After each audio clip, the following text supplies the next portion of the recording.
भगवान शिव बताते हैं असली दुख क्या होता है। आज मैं आप सभी को भगवान शंकर की बड़ी ही अद्भुत कहानी सुनाने जा रही हूँ। एक बार भगवान शिव पृथ्वी लोक पर भ्रमण करने के लिए गए तो उन्होंने एक युवक को देखा। वह युवक ईश्वर को दोष देता जा रहा था। वह अपने जीवन से निराश या दुखी था। यह सब देखकर भगवान शिव एक महात्मा का रूप धारण करके उस युवक के असली दुख के बारे में ज्ञान देते हैं। तो चलिए इस कहानी के माध्यम से समझते हैं कि असली दुख क्या होता है। अगर आप यह कहानी सुन रहे हैं तो पूरा सुनिएगा। इस कथा को आधा अधूरा छोड़कर जाने की गलती मत करिएगा, क्योंकि इस कथा को सुनने वाले को मन चाहे फल की प्राप्ति होगी। इस कथा को पूरा सुने। आप शिव भक्त हैं तो भोलेनाथ का अनादर न करें। कमेंट में ओम नमः शिवाय या हर हर महादेव अवश्य लिखें। सुख और दुख एक ही सिक्के के दो पहलू है। सुख और दुख हमारे जीवन में लगातार आते ही रहते हैं और हमें लगता है कि हमारे जीवन में हजारों दुख हैं, हजारों समस्याएं हैं। लेकिन अगर आप वास्तविक तौर पर देखें और अगर आप इस बात को अच्छी तरह से समझें तो आप यह समझ पाएंगे कि हमारे जीवन में केवल एक ही दुख होता है और वो कौन सा दुख है और उस दुख का निवारण क्या है, उस दुख का समाधान क्या है, हम यही जानने की कोशिश करेंगे इस कहानी के माध्यम से। एक समय की बात है। एक गांव में एक व्यक्ति रहता था। उसका नाम हरिहर था। वह बड़ा आलसी था और अपने जीवन से बहुत निराश था। उसका कारण यह था कि उसने अब तक अपने जीवन में कुछ भी हासिल नहीं किया था। वह कुछ भी नहीं करता था। उसके घर वाले भी इस बात से बहुत परेशान रहते थे। वह चाहते थे कि वह बाहर जाकर कुछ अच्छा काम करे, कोई अच्छी नौकरी करे, लेकिन वह उनकी एक नहीं सुनता था। उसके घर वाले दूसरों का उदाहरण देकर उसे ताने मारते थे, उसे तरह तरह की बातें कहते थे, लेकिन उसे कोई फर्क नहीं पड़ता था। जबकि उसके सारे मित्र कामयाब हो चुके थे। कोई अच्छा व्यापार कर रहा था तो कोई अच्छी नौकरी कर रहा था, जिस कारण जब भी वह लोग मिलते तो वे लोग अपनी बढ़ चढ़ कर बड़ाई किया करते थे। लेकिन हरिहर कुछ करता नहीं था, जिस कारण जब भी कोई उससे पूछता कि तुम क्या कर रहे हो तो वह कुछ करता तो था नहीं। इसलिए वह हमेशा सबसे केवल एक ही बात कहता था कि मैं कोशिश कर रहा हूँ। लेकिन उसकी कोशिशों का कोई भी फल किसी को नज़र नहीं आ रहा था। देखते देखते अब ऐसा समय आ चुका था कि हरिहर सभी से मुंह छुपाता रहता था, ताकि उससे कोई यह ना पूछ ले कि तुम क्या करते हो। इसलिए वह कभी किसी के सामने भी नहीं आता था। धीरे धीरे उसका मन दुखी होने लगा था। हरिहर अब बहुत निराश रहने लगा था, मानो वह इस धरती पर बोझ है। इसलिए वह अपने आप को बहुत अकेला महसूस करता था।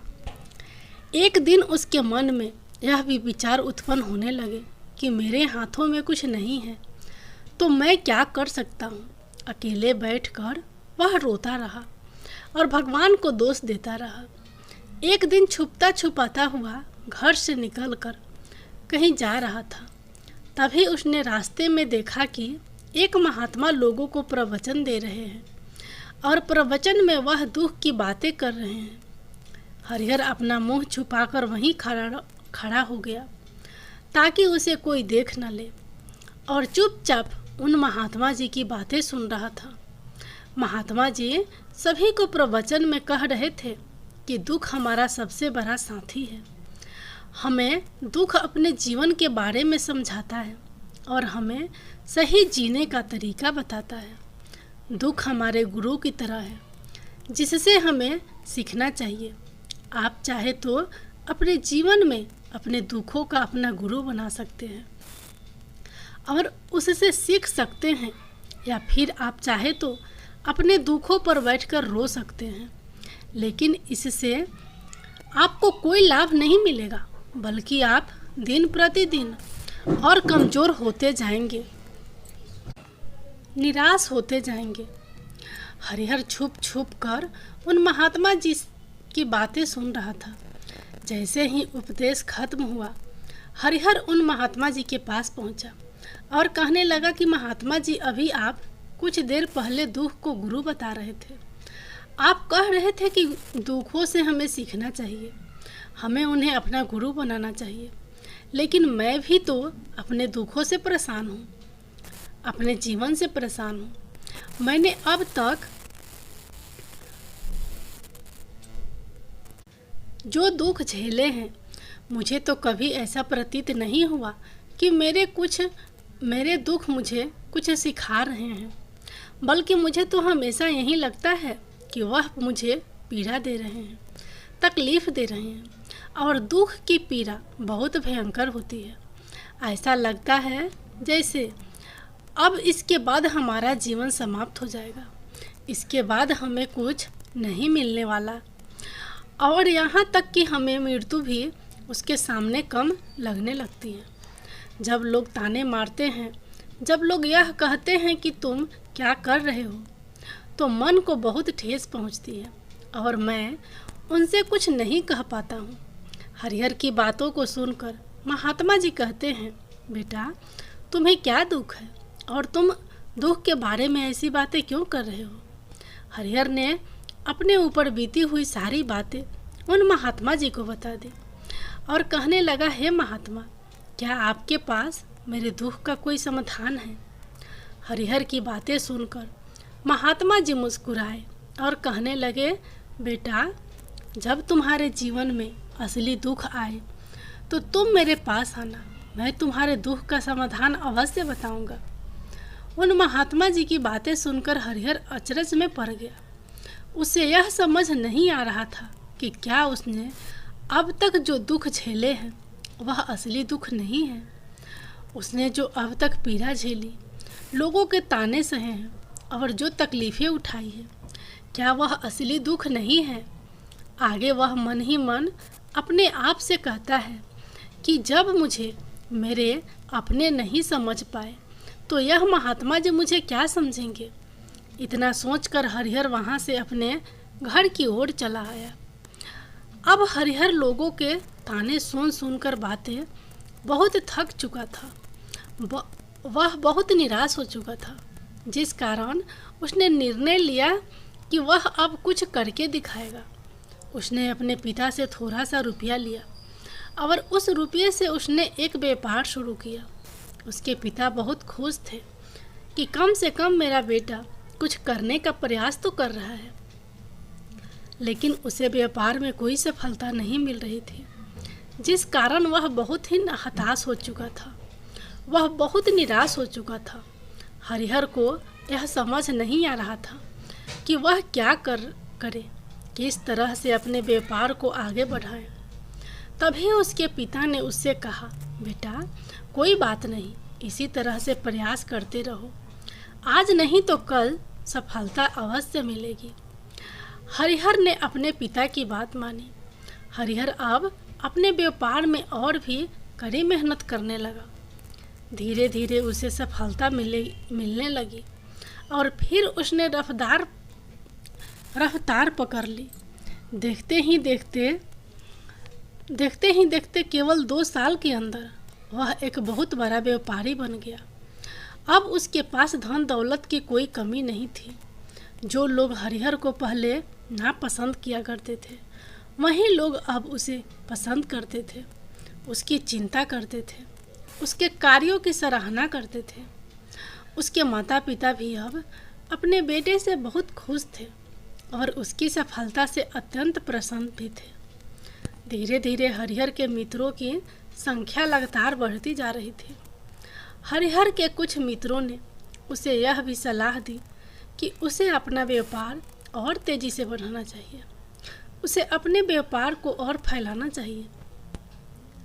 जब तुम आज केवल इस नगर के सबसे बड़े व्यापारी हो, तब तुम इतना खुश हो, तुम्हारे साथ बहुत सारे लोग हैं।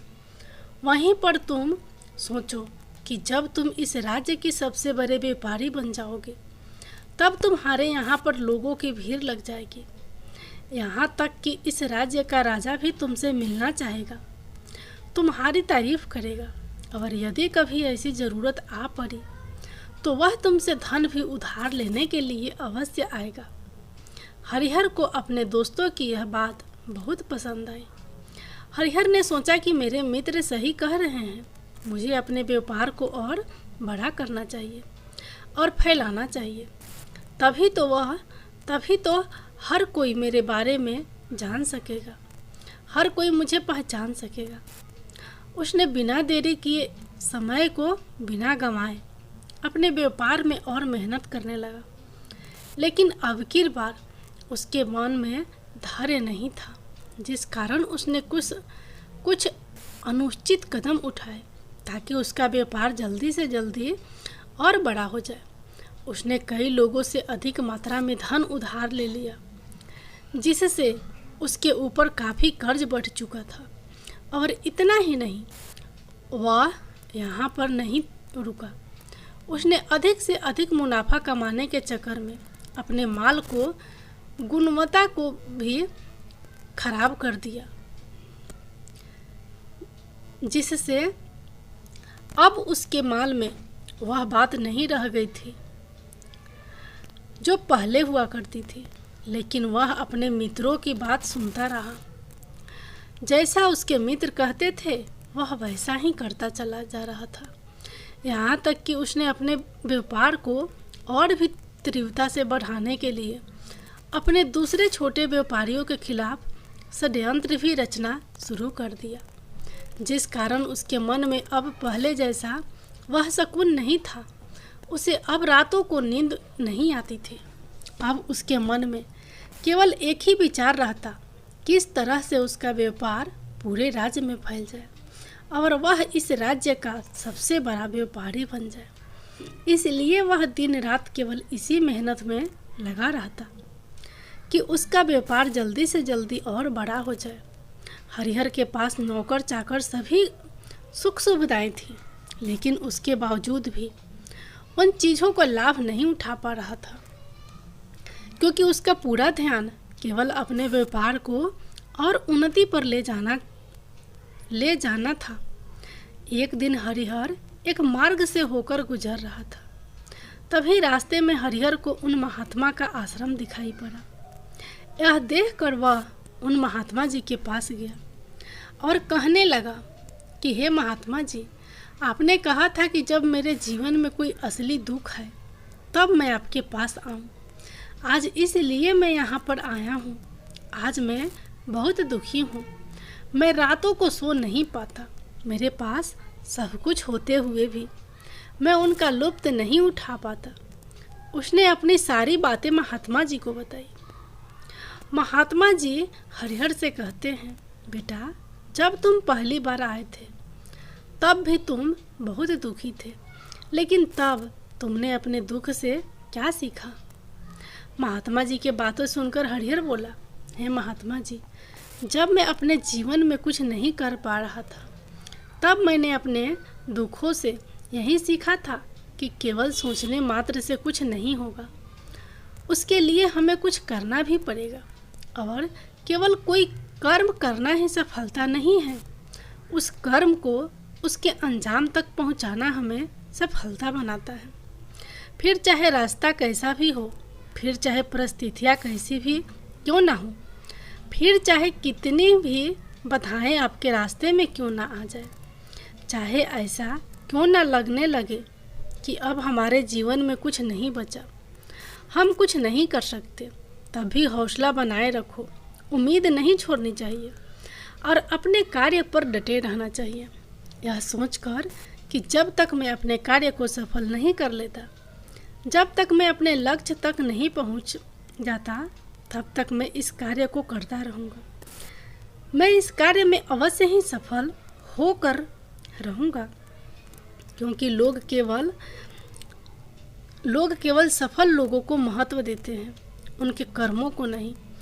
हरिहर की यह सारी बातें सुनकर वह महात्मा जी कहने लगे, बेटा, जब तुम्हारे जीवन में असली दुख आए तब तुम मेरे पास आना, मैं तुम्हारी समस्या का समाधान अवश्य करूँगा। इतना कहकर महात्मा जी वहाँ से चले गए। हरिहर फिर से उनकी ये बातें सुनकर आश्चर्यचकित रह गया। उसे अभी भी समझ नहीं आ रहा था कि उसने जो तकलीफ़ अभी तक झेली है, क्या ये असली दुख नहीं है।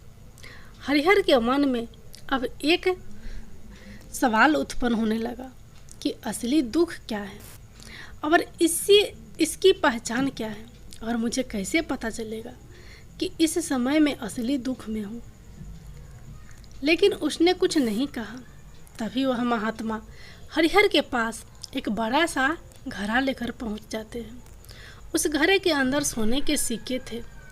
उस घड़े को देते हुए वह महात्मा हरिहर से कहते हैं, बेटा, तुम इसे उस पेड़ के नीचे मिट्टी में दबा दो, क्योंकि यह मेरे किसी काम का नहीं है।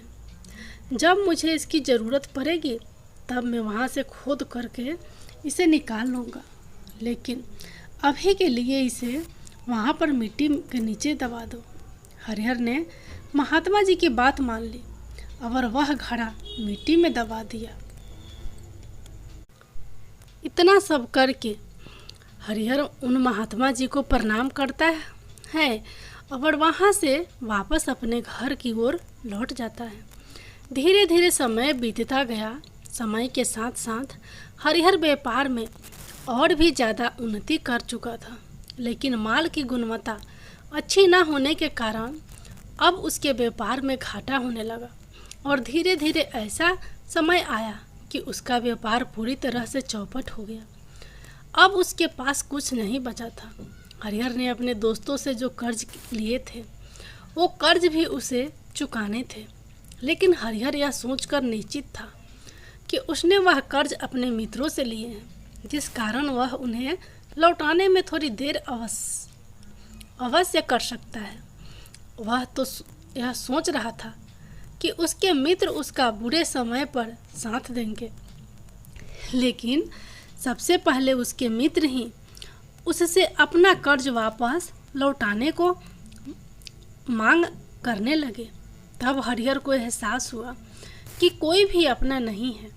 उसने अपने मित्र से उस कर्ज को लौटाने के लिए थोड़ी सी मोहलत मांगी, लेकिन हरिहर के किसी भी मित्र ने उसे कर्ज को लौटाने के लिए मोहलत नहीं दी, बल्कि वे लोग उसे जान से मारने की धमकी देने लगे। अपने मित्रों के मुंह से यह सब सुनकर हरिहर बहुत ही आश्चर्यचकित रह गया। वह जो कुछ सोच रहा था उसके साथ सब उल्टा हो रहा था। व्यापार के चलते उसके बहुत मित्र और शुभचिंतक बने थे, पर वह सब उससे दूर जाने लगे थे। हर कोई उससे पीछा छुड़ाना चाहता था, कोई भी उसका साथ नहीं देना चाहता था। धीरे धीरे उसकी सारी संपत्ति नीलाम हो गई। अब उसके पास कुछ नहीं बचा था। वह सड़क पर आ चुका था।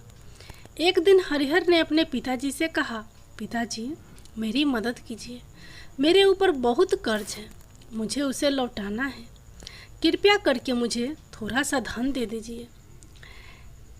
इस पर हरिहर के पिता ने हरिहर से कहा, बेटा, मेरे पास यहीं एक छोटा सा घर है, अगर यह अभी मैं तुम्हें दे दूं तो मैं और तुम्हारी माँ कहाँ रहेंगे? हमें भी दर दर की ठोकरें खानी पड़ेगी। ले देकर हाँ, अब हमारे पास केवल यही संपत्ति बची है, इसलिए मैं तुमसे क्षमा मांगता हूँ। अपने माता पिता के मुंह से यह सुनकर हरिहर चुपचाप वहाँ से चला आया और मन ही मन बस सोच रहा था कि मेरे पास अब कुछ नहीं बचा है। मेरे पास जो कुछ था वह सब कुछ तो लूट चुका, मेरा सब कुछ अब बर्बाद हो चुका है। भला अब मैं जी कर भी क्या करूँगा? अब मेरे पास केवल एक ही रास्ता है जिससे मैं अपने कर्जदारों से अपना पीछा छुड़ा सकता हूँ। यह सोचता हुआ वह एक ऊंची पहाड़ी की ओर पहुँचा।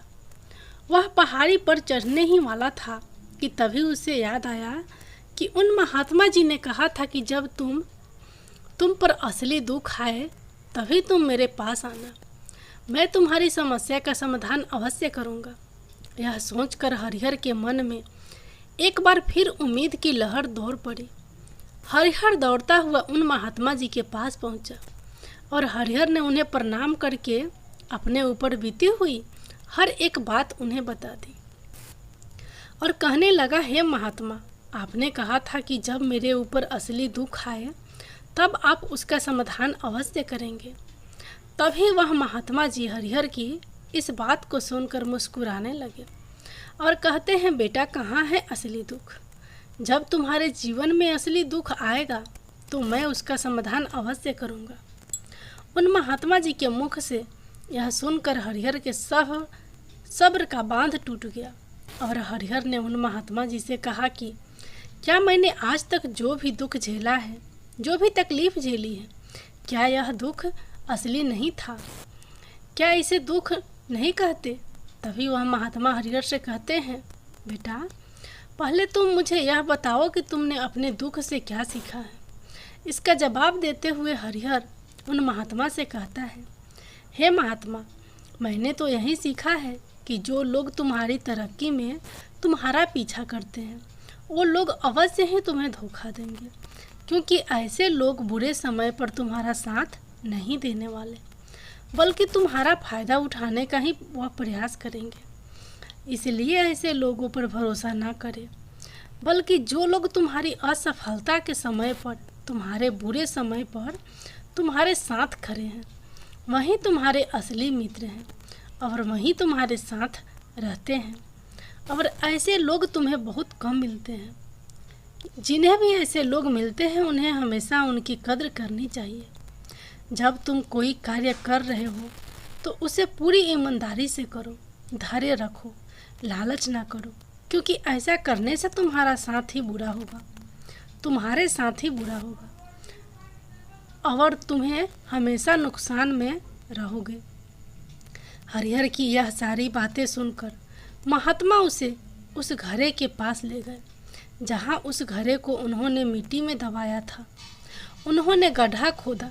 वह घड़ा हरिहर के हाथ में थमाते हुए महात्मा जी ने हरिहर से कहा, ये लो, अभी इससे तुम अपना काम चलाओ और जब तुम्हारे जीवन में असली दुख आए तब तुम मेरे पास आना, मैं उसका समाधान अवश्य करूँगा। हरिहर महात्मा जी की बात सुनकर बड़ी अचरज में पड़ गया। उसे यह समझ नहीं आ रहा था कि आखिर यह असली दुख क्या है, लेकिन उसने अपने हाथों में पकड़े उस घड़े को देखा जिसके अंदर सोने के सिक्के थे। यह देखकर उसे मन ही मन यह लगा कि चलो अब तो थोड़ी सी राहत अवश्य हो जाएगी, मैं अपने मित्रों का वह कर्ज लौटा सकूंगा और एक नया व्यापार भी फिर से शुरू कर सकूंगा। यही सोचते हुए हरिहर ने उन साधु महात्मा को प्रणाम किया, उनका धन्यवाद किया और वहाँ से चल पड़ा। हरिहर ने उन सोने के सिक्कों से सभी का कर्ज लौटा दिया और अपने लिए एक बार फिर से नया व्यापार शुरू किया। व्यापार छोटा था लेकिन अब की बार हरिहर बहुत खुश था। उसने अपने व्यापार पर काम किया और देखते ही देखते एक बार फिर से वह एक बड़ा व्यापारी बन गया। लेकिन अब की बार वह बहुत खुश था क्योंकि इस बार उसने कोई लालच नहीं किया, ना ही किसी के लिए षड्यंत्र रचा, बल्कि उसने पूरी ईमानदारी और मेहनत के साथ अपने व्यापार पर काम किया। लेकिन जैसे जैसे आप धनी होते जाते हैं, जैसे जैसे आप अमीर बनते जाते हैं, आपके मन में एक डर और उत्पन्न होने लगता है और वह डर है अपनी दौलत को खो ना देने का, जिस कारण आप लोग दान पुण्य करना शुरू कर देते हैं, लोगों की मदद करते हैं ताकि आपके जीवन में कभी कोई दुख ना आए। लेकिन यह जीवन सुख और दुख का संगम है, जिस कारण हर किसी को सुख और दुख से होकर गुजारना ही पड़ता है। इसी वजह से एक बार फिर से हरिहर के जीवन में एक और दुख का आगमन हुआ। अब की बार उसके माता और पिता दोनों की मृत्यु हो गई। हरिहर अपने माता पिता से बहुत प्रेम करता था, इसलिए उसके मन को बहुत गहरा आघात पहुंचा। जब आखिरी बार वह उन्हें देख रहा था तो उसके मन में हजारों सवाल उत्पन्न होने लगे। उसने सोचा कि जिस संपत्ति के लिए वह हमेशा लड़ते झगड़ते रहते थे, आज उसकी देखभाल के लिए कोई नहीं था। उसके माता पिता ने जो भी मेहनत किए, जो भी अपने जीवन में इकट्ठा किया, सब यहीं रह गया। लेकिन अब सब कुछ खत्म हो चुका था। हरिहर का मन अब बहुत बेचैन हो रहा था। उसके मन में हजारों सवाल उत्पन्न हो रहे थे और वह अपने काम को बहुत अकेला महसूस कर रहा था। अपने आप को बहुत अकेला महसूस कर रहा था। उसे बहुत खाली समय महसूस हो रहा था। उसने इधर उधर देखा लेकिन उसे कुछ समझ नहीं आया। तभी उसे उन महात्मा जी की याद आई। वह तुरंत ही भागा भागा उन महात्मा के पास पहुंचा। उसे देखते ही उन महात्मा ने हरिहर से पूछा, क्या बात है बेटा, कोई फिर से दुख आ पड़ा है क्या? तभी हरिहर ने कहा, नहीं गुरुदेव, अब तो सब ठीक है, लेकिन आज मेरे माता पिता की मृत्यु हो गई और मैं बहुत अकेला महसूस कर रहा हूँ, बहुत दुखी महसूस कर रहा हूँ। महात्मा जी हरिहर से कहते हैं, बेटा, इसमें दुख ही होने वाली क्या बात है? यह तो जीवन है। यहाँ पर कोई भी रहने नहीं आया और ना ही कोई रहेगा। हम सब एक न एक दिन मृत्यु को प्राप्त हो ही जाएंगे और मृत्यु कब आएगी यह किसी को नहीं पता। हो सकता है कि तुम्हारी मृत्यु कल ही हो जाए। मैं तो अभी जवान हूँ और मुझे तो अभी अपनी पूरी उम्र जीना है। मैं तो कुछ करना चाहता हूँ और आप कह रहे हैं कि मैं कभी भी मृत्यु को प्राप्त हो सकता हूँ। मृत्यु कभी किसी की उम्र देखकर नहीं आती और ना ही किसी को बताकर आती।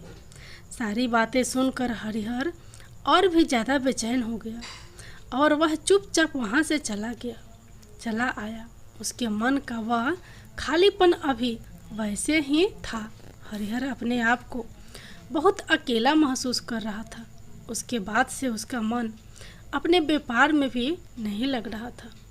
जब भी वह कोई कार्य करने लगता तो उसके मन में बहुत सारे प्रश्न उठने लगते कि वह क्या कर रहा है, क्यों कर रहा है और उसने इस कार्य को क्यों किया। उसके मन में अब एक और प्रश्न उत्पन्न होने लगा कि क्या हम यहाँ पर केवल इसलिए आते हैं कि इस जीवन को भोगे और एक दिन मृत्यु को प्राप्त हो जाए? जीवन का असली मतलब क्या है? उसने कई विद्वानों से पूछा, अपनी तरफ से जो मुमकिन हो सकता था खोजबीन की, लेकिन उसे कोई संतोषपूर्ण जवाब नहीं मिल पा रहा था। और जब उसे कोई जवाब नहीं मिला तो उसका दुख और भी बढ़ गया, जिस कारण उसके मन की बेचैनी और भी बढ़ चुकी थी और उसे यह समझ नहीं आ रहा था कि वह क्या करे, कहाँ जाए, किससे पूछे। तभी उसे फिर से उन महात्मा जी की याद आई। हरिहर फिर से उन महात्मा जी के पास पहुंचा और उसने अपने मन की सारी बातें उन महात्मा जी को बताई। महात्मा जी हरिहर से कहते हैं, बेटा, आज पहली बार तुमने जीवन में असली दुख उत्पन्न हुआ है, जिसे हम दुख कह सकते हैं, जो दुख कहलाने लायक है कि हमें पता ही नहीं कि हमें क्या कर रहे हैं, कहाँ जा रहे हैं, क्यों जा रहे हैं, वह कौन है, क्या है, क्यों है, हम क्या करना चाहते हैं। तभी हरिहर उन महात्मा से कहता है, हे महात्मा जी, आप मेरे इस दुख का निवारण कीजिए। महात्मा जी हरिहर से कहते हैं, हम सब के अंदर क्रोध, लालच, लोभ जैसी कई वासनाएं हमारे अंदर घर करके बैठ जाती है, जिस कारण हम अपने जीवन को टुकड़ों में जीते हैं। हमारी चेतना कभी एक नहीं हो पाती। हम कभी एक जगह सोच नहीं पाते, समझ नहीं पाते और हमारी ऊर्जा शक्ति भी पूरी तरह छिन्न भिन्न हो जाती है। और आजकल के इस दौर में हमारे पास तो इतना भी समय नहीं है कि हम एक पल निकाल करके एक पल के लिए मुड़कर अपने आप को देख सके, अपने आप को समझ सके कि वास्तविकता में हर कोई यहाँ पर अपने जीवन भर केवल दुख दुख कहकर चिल्लाता रहता है। उसका समाधान निकालने का हर मुमकिन प्रयास करता है, लेकिन जिसे हम दुख समझते हैं वह तो दुख है ही नहीं, तो इसका समाधान आपको कहाँ से मिलेगा? यह तो परिस्थितियाँ हैं जिसके कारण हम अपने आप को दुखी समझते हैं, अपने आप को तकलीफ़ में समझते हैं। जैसे ही हम एक परिस्थिति से निकलते हैं, हम किसी दूसरी परिस्थिति में फंस जाते हैं। जिस प्रकार हम पहली समस्या का सामना करते हैं, उसी प्रकार हम दूसरी समस्या का भी सामना करते रह जाते हैं।